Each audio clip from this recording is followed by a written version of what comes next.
Assalamualaikum warahmatullahi wabarakatuh. Hari ini Ana akan mentakal tentang kegravitian, iaitu bab 3 untuk tabayun fizik. Jadi dalam bab 3 ni ada 6 tajuk, iaitu hukum kegravitian semester Newton, hukum gerakan Newton kedua, kepentingan nilai pecutan graviti, daya memusat dalam sistem gerakan satelit dan planet, jisim bumi dan matahari, dan hukum Kepler. Jadi tajuk yang pertama adalah hukum kegravitian semester Newton. Hukum kegravitian semester Newton ni dia berlaku pada tahun 1667. Yang satu saintis ni nama dia Isaac Newton. Dia nampak sebiji apel jatuh ke bumi dan dia tengok yang bulan mengelilingi bumi. Lepas tu dia macam menyimpulkan, dia fikir, dia tengok, lepas tu terjadilah daya tarikan dengan daya graviti. Daya graviti ni dia dikenali sebagai daya semester sebab daya graviti ni dia bertindak balas dengan mana-mana dua jasad dekat alam semester ni. Lepas tu apa tu daya graviti antara dua jasad? Dia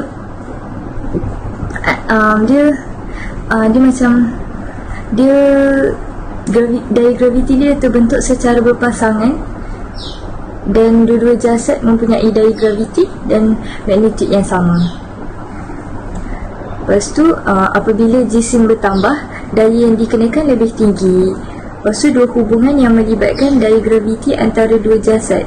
Daya graviti dia berkadar terus dengan hasil darab jisim dua jasad, iaitu F berkadar songsang dengan M1 darab M2. Lepas tu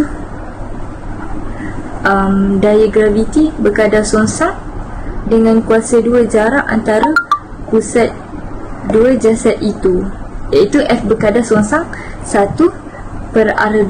Daripada dua hubungan itu terhasillah hukum kegravitian Newton. Lepas tu hasil dari dua hubungan tadi dia terbentuk F berkadar terus M1 darab M2 per R kuasa 2, iaitu rumusan hukum kegravitian semester Newton. Jadi hukum kegravitian semester Newton dia dapat diungkap dengan macam ni lah. Yang F sama dengan G darab M1 darab M2 per R kuasa 2. F tu dia dikenal sebagai daya graviti antara dua jasad. Yang M1 adalah jisim jasad pertama, yang M kedua adalah jisim jasad kedua. Yang R pula jarak di antara pusat jasad pertama dengan pusat jasad kedua. Yang G pemalar kegravitian. Okay, lepas tu kalau semakin besar, kalau jasad tu dia makin besar, lepas tu makin besarlah daya graviti yang terhasil. Macam tu lah yang dekat slide ni tulis yang semakin besar jisim jasad, semakin besar daya graviti. Macam tu lah. Lepas tu yang kedua adalah daya graviti ni dia akan kurang kalau jarak antara dua jasad tu bertambah. Jadi tajuk yang kedua adalah hukum gerakan Newton kedua. Daya graviti dia punya rumus adalah F sama dengan mg. Kalau yang F sama dengan ma tu kalau kita tak melibatkan pecutan graviti. Okay, lepas tu kalau kita tengok dekat slide yang seterusnya, dia bagi lakaran graf bagi variasi nilai pecutan graviti G dengan jarak arah dari pusat bumi. Yang maksudnya nilai G yang kecil tu, nilai G akan berkadar songsang dengan kuasa 2 jarak dari pusat bumi untuk kedudukan R kecil lagi kecil daripada R besar. Lepas tu graf yang menurun dipanggil asymptote. Okay, lepas tu kalau kita tengok yang gambar kedua pula, dia menunjukkan sebuah satelit pada ketinggian pada ketinggian dari permukaan bumi. Lepas tu yang R besar tu dia merupakan jejari bumi dan R kecil adalah jarak satelit itu daripada pusat bumi, iaitu jejari orbit. Kalau dikedudukan dengan ketinggian dari permukaan bumi, jarak dari pusat bumi ialah R kecil sama dengan R tambah H. Kalau macam tu, pecutan graviti G kecil sama dengan G besar darab M besar per R besar tambah H kuasa 2. Lepas tu di permukaan bumi, ketinggian satelit tu sama dengan kosong, maka R kecil R kecil, jejari bumi R besar.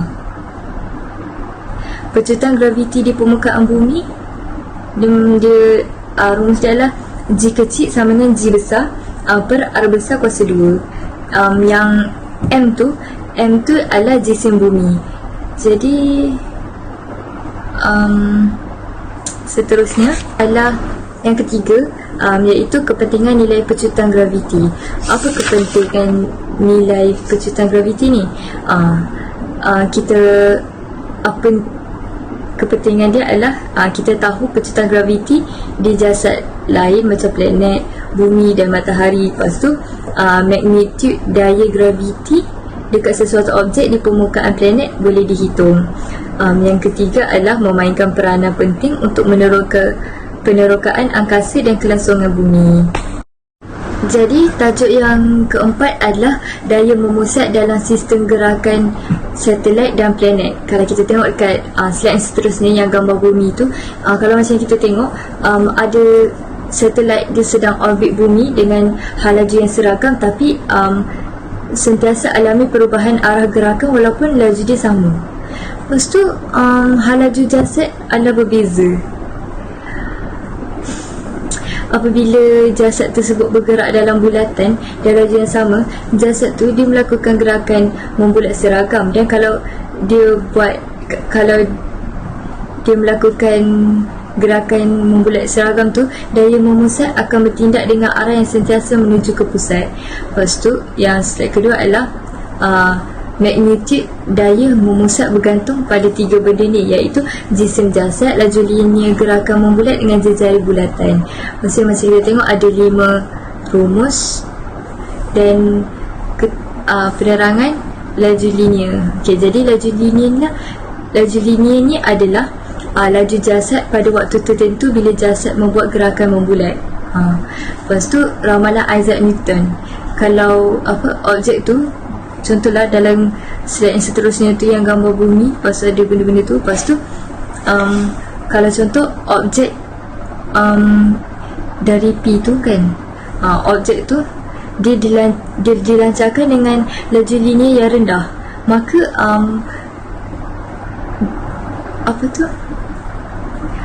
objek tu dia akan jatuh mengikut lintasan yang nombor 1 dan jatuh di permukaan bumi, iaitu tempat Q tu.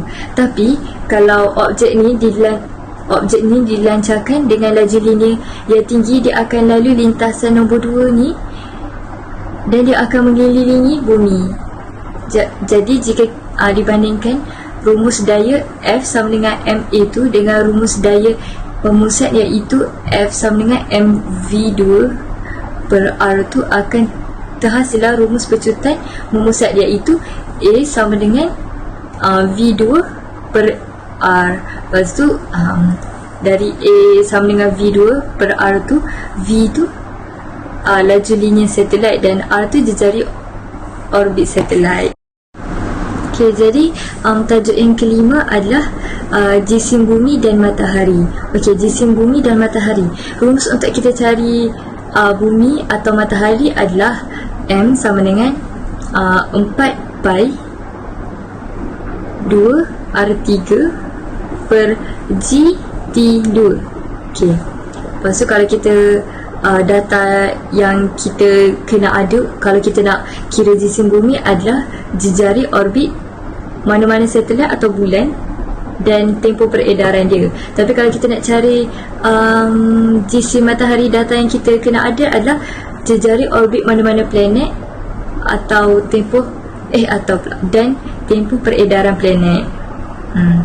Jadi yang tajuk yang terakhir, tajuk hukum Kepler, iaitu yang tajuk ke-6. Okey, jadi hukum Kepler pertama adalah setiap planet punya orbit adalah elips dan bukan bulat, dan matahari duduk di antara dua fokusnya. Maksudnya matahari duduk kat tengah-tengah elips tu. Maksudnya bukan tengah-tengah, di antara dua titik tu. Okey, lepas tu hukum Kepler yang kedua adalah luas sektor dan masa adalah sama. Maksudnya kalau kita tengok dekat slide tu, C dengan D, B dengan A, jarak dia macam tak sama, memang tak sama, tapi dia punya masa adalah sama. Maksudnya contohlah, D pergi ke C pergi ke D, mengambil 1 bulan untuk bergerak masa tu.